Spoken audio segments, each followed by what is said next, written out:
That may be the greatest catch I've ever seen in my life. Alright guys, in this video we are going to continue going through our top 3 buys at each positional group before week 3 kicks off. Last video, the one y'all watched this morning, I went over the tight end position. Now I'm going to be going over the quarterback position, and similar to the tight end position, I told y'all there was going to be a common theme, and that common theme was elite level athleticism at the quarterback position. I say this in every live stream. Whenever we are trying to evaluate our fantasy football quarterbacks, it is completely different than when NFL real life teams are trying to go out there and evaluate their own quarterbacks. People really don't kind of understand the difference between quarterback talent and success in the real life NFL and the difference between fantasy. We see this by just guys like Jameis Winston last year going out and winning people fantasy championships, and we see this with the scoring already in the 2020 season. And the one way you want to go out there and attack the quarterback position in fantasy is you have to. It is just extremely important. If you don't do this, you are generally going to have a losing strategy, is you have to attack the rushing quarterbacks. These rushing quarterbacks, if they go out there and they run for 40 or 50 yards in a game, that's an additional passing touchdown onto their fantasy statistics. Because, fantasy is exactly what the word means. It's fantasy. It's fake. We are scoring fake points, and rushing with the quarterback position is a cheat code in the way that you can do that. But before we get into the video, I want to remind everyone we are going to be live streaming every single night except on Sundays. On Sundays, we stream in the morning. But yes, after the game tonight on Thursday, I will be live streaming. I'll be answering all your questions. Last night, we had like 400 people come to the live stream. I try to get through as many questions as I possibly could. But like I say all the time, when there are 400 people in there, there's no way I'm going to be able to answer everybody's question. So if you really want your question answered, the best way that you can do that is just make sure that you're subscribed to the channel and you have the little bell next to the subscription button on. That way you're going to be notified whenever I go live, and you can be one of the first people in there when we only have about 20 or 30, and then I'll definitely be able to get to your question. But if you wait until we're like an hour and a half into the stream, maybe I'll be able to get to it, but no guarantees. Whereas if you join right away, pretty much every single time, I'll be able to answer your question. Now let's stop wasting all this time. Let's just get into this video and let's talk about our first quarterback in Cam Newton. Okay, so Cam Newton, I understand. He is a guy that we don't necessarily expect to go out there and throw with great passing volume every single week. That's why people aren't necessarily evaluating him as one of these top 5 quarterbacks in fantasy football, which he is at the moment.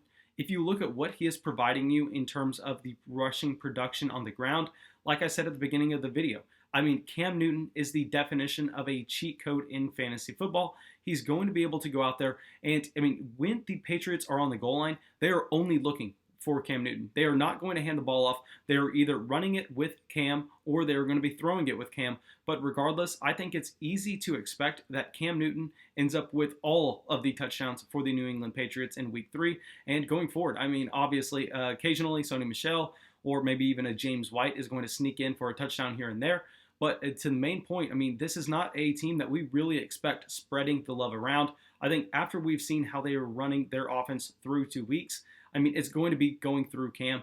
And if it's going through Cam, we understand. That this quarterback has an insane amount of upside in fantasy football in 2020. Because what we are looking for with these quarterbacks is, yes, it's great if they go out there and provide elite level rushing, but we also want them to be able to go out there and demonstrate that they can throw the ball with some decent volume. They don't have to be crazy. They don't have to be Aaron Rodgers. They don't have to be Matt Ryan, but they have to be able to at least go out there and be Jared Goff in terms of passing volume. And I think that Cam Newton is going to provide that for your team. And this is why I was a little bit hesitant after they went out there and just steamrolled the Miami Dolphins in week 1, where they were in complete control of that game. And Cam Newton looked like he was going to be a fantastic quarterback. And I was saying, guys, in week 1, he looked really good, but we only saw him in one game script. We don't know really how this New England Patriots offense is going to look if they are actually forced to throw the ball. And with it looking like N'Keal Harry is going to take a step up in 2020, Julian Edelman actually set a career high in terms of receiving yards last game. It looks like this offense not only has the passing upside, but we also know that with all of the rushing attempts that Cam Newton is going to be receiving, he could quite easily finish as a top 5 quarterback in fantasy at the end of 2020. And if you can go out there and I mean, don't go and run and overpay for Cam Newton, but just kind of feel out the temperature on him. And if you feel like you're going to be able to get a value, if you can trade Aaron Rodgers, possibly get Cam Newton and a little bit more, like a Joshua Kelly on top of that, now that would be just an absolutely fantastic trade. Now, our next guy, I mean, talk about speed, talk about rushing upside, Kyler Murray. And now I know Kyler Murray by no means is going to be cheap. If anything, this is a guy that I think you should go out there and you should buy into the hype. I think you should buy into Kyler Murray while his price is still ascending. Because I like Tesla stock. Yes, I mean, it may look like it is drastically overvalued at the moment, but who is to say? I mean, I think Kyler Murray could go out there and with what he has demonstrated through the first 2 weeks of the season, he can take that Lamar Jackson next step where maybe we see Kyler Murray just every game rushing for 60 rushing yards.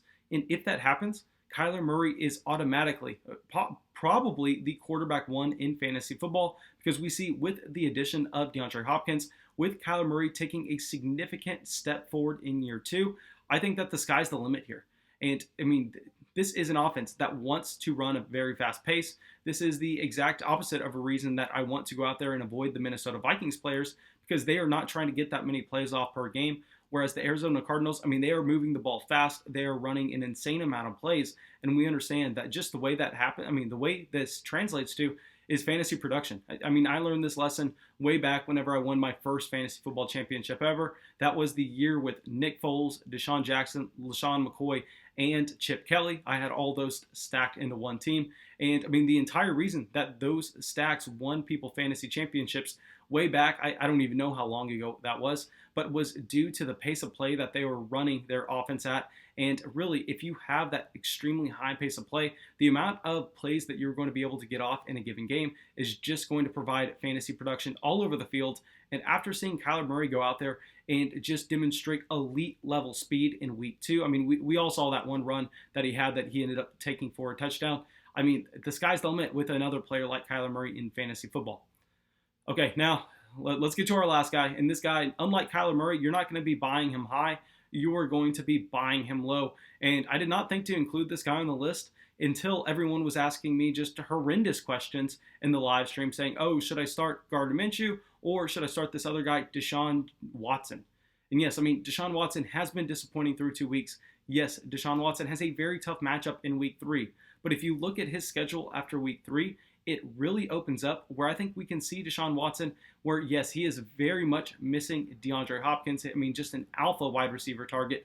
We have to understand it's about the rushing upside, guys. And if we can see both Brandon Cooks and Will Fuller stay healthy in this offense with what they're going to be able to do in terms of stretching the field, you're only going to need about, I'd say, 5 or 6 deep balls to them every given week. And then Deshaun Watson has the potential to go over 300 yards. We know that he's going to be getting Duke Johnson back soon. And while Duke Johnson may not be that good of an NFL running back, he is a very good receiving running back.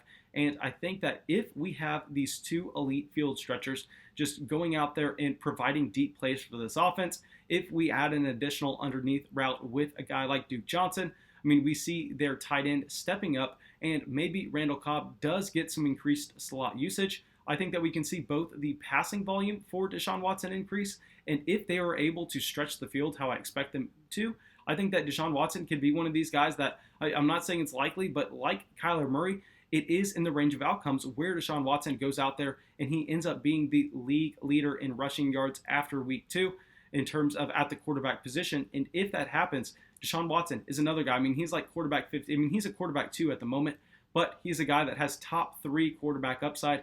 And that's something that when you're seeing that discounted price, you want to go out there and you really want to try to attack. But yeah, guys, that's all I got for y'all. I think the next few videos that I'm going to end up making, I'm going to make a couple sell highs. I think I'll do a sell high running back, a sell high wide receiver. Maybe I end up doing quarterback or tight end. But really, I mean, I think that we're just going to make sure we get the premium positions because I also have to make some must start and must bench running back and wide receiver videos as well. I mean, we're already pumping out 3 or 4 videos a day and going live every single night. I mean, so guys, there are only so many videos I can make in a given week before we have the NFL Sunday kickoff yet again. But I want to thank y'all all again for your continued support of this channel. It really means a ton, and we are just skyrocketing towards 10,000 subscribers. And yeah, that's all I got for y'all, and have a great day.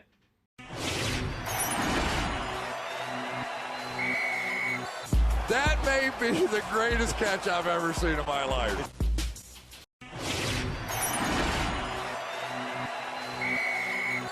That may be the greatest catch I've ever seen in my life.